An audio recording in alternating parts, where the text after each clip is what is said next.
Hi friends, welcome to blueberries kitchen. Blueberries கிச்சனில் இன்றைக்கி நம்ம பார்க்க போகிறது என்னென்னா, ஒரு சாக்லேட் சாஸ் ரெசிபி தாங்க. நம்ம கடையிலேருந்து சாக்லேட் கேக்கு இதெல்லாம் வாங்கினோன்னா அதில் சாக்லேட் சிரப்பை ஊற்றி வச்சுருப்பாங்க, நீங்கள் பார்த்துருப்பீங்க.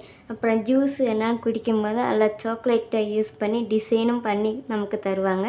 இன்றைக்கி அந்த சாக்லேட் சாஸ் ரெசிபி தாங்க இன்றைக்கி நம்ம வீடியோவில் பார்க்க போகிறோம். நல்லா ஹெல்த்தியான வீட்டு முறைப்படி தாங்க இன்றைக்கி நம்ம பண்ண போகிறோம். வெறும் 3 பொருள் வச்சு தான் இன்றைக்கி நம்ம இந்த சாக்லேட் சிரப்பு பண்ண போகிறோம். இப்போ வாங்க நம்ம ரெசிபிக்குள்ளே போகலாம்.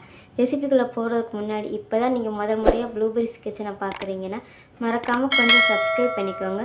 பக்கத்தில் இருக்கிற பெல் ஐக்கானையும் ப்ரெஸ் பண்ணிக்கோங்க. அப்போனா தான் நம்ம புதுசாக வீடியோ போட்டு நீங்கள் என்னுடைய வீடியோ பார்க்கலாம்.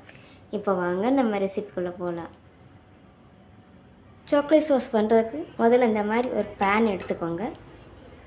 இப்போ இந்த பேனில் 1 கப் அளவுக்கு கொக்கோ பவுட்ரு எடுத்து வச்சுருக்கேன். 1 கப்பு கொக்கோ பவுட்ருக்கு 1 கப்பு அளவுக்கு நான் தண்ணி எடுத்துருக்கேங்க. இனிப்புக்காக 3 டீஸ்பூன் அளவுக்கு சீனி எடுத்துக்கேங்க. நம்ம அந்த சோஸ் சாப்பிடும்போது கொஞ்சம் இனிப்பாக இருக்கும், நீங்கள் பார்த்துருப்பீங்கள. அந்த இனிப்புக்காகத்தான் நான் 3 டீஸ்பூன் அளவுக்கு சீனி சேர்த்துக்கிறேன்.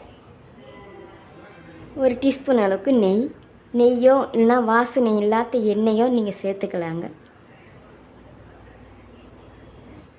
இப்போ நம்ம இதை நல்லா மிக்ஸ் பண்ணி எடுத்துக்கலாங்க, கட்டித்தன்மை ஒன்றும் இல்லாமல்.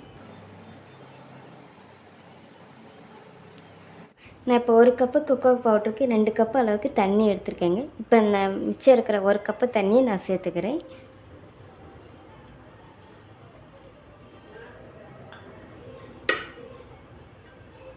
பாருங்கள் ஃப்ரெண்ட்ஸ், நான் இப்போ எல்லாத்தையுமே நல்லா மிக்ஸ் பண்ணி எடுத்துருக்கேன். இப்போ இதை நம்ம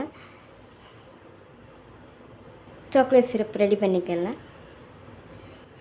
ஃப்ளேமை ஆன் பண்ணி சிம்மில் வச்சே தாங்க நம்ம இந்த சாக்லேட் சிரப்பை ரெடி பண்ணிக்கிறணும்.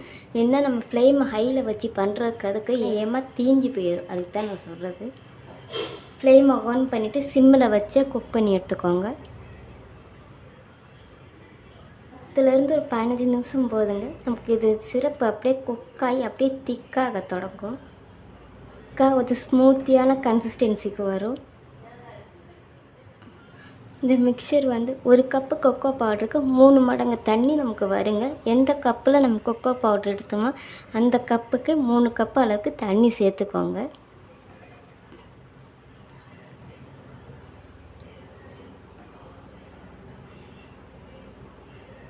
சாக்லேட் சிரப்பை பார்க்குறக்கே அப்படியே நல்லா திக்காக ஸ்மூத்தியான கன்சிஸ்டன்சிக்கு வந்திருக்கு.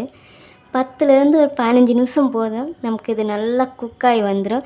நம்ம ஜூஸு போடும்போது அதில் டிசைன் பண்ணுறதுக்காக சாக்லேட் சாஸு கேக்கிலெல்லாம் நம்ம இந்த மாதிரி சாக்லேட் சிரப்பெலாம் ஊற்றி சாப்பிடுவோம். பார்க்குறக்கே அப்படி வாதியில் எச்சு ஊறுங்க. பாருங்களேன், அப்படியே ஸ்மூத்தாக அப்படியே பார்க்குறக்கே சில்கி கன்சிஸ்டன்சிக்கு இருக்குது. பாருங்கள் ஃப்ரெண்ட்ஸ், நான் சொன்ன மாதிரி 10லேருந்து 15 நிமிஷம் போதும் நம்மளோட சாக்லேட் சிரப்பு ரெடி ஆயிரும். பாருங்களேன், அப்படியே நல்லா திக்காக ஸ்மூத்தான கன்சிஸ்டன்சிக்கு வந்திருக்கு. சிம்மில் வச்சே தாங்க நம்ம இந்த சாக்லேட் சாஸை ரெடி பண்ணணும். ஹையில் வச்சு பண்ணோன்னா அடி பிடிக்கிறதுக்கு சான்ஸ் இருக்குது, அதுக்கு தான் நான் சொன்னது.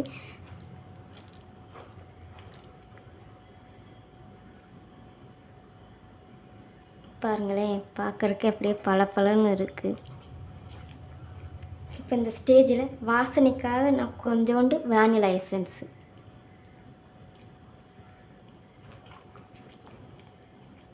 இப்போ நம்ம அடுப்பை அமுத்திடலாங்க. இது இப்போ நல்லா ஆறட்டும். ஆறவும் நம்ம ஒரு ஏர்டைட்டர் கண்டெய்னருக்கு மாற்றி நம்ம ஸ்டோர் பண்ணி வச்சுக்கலாங்க.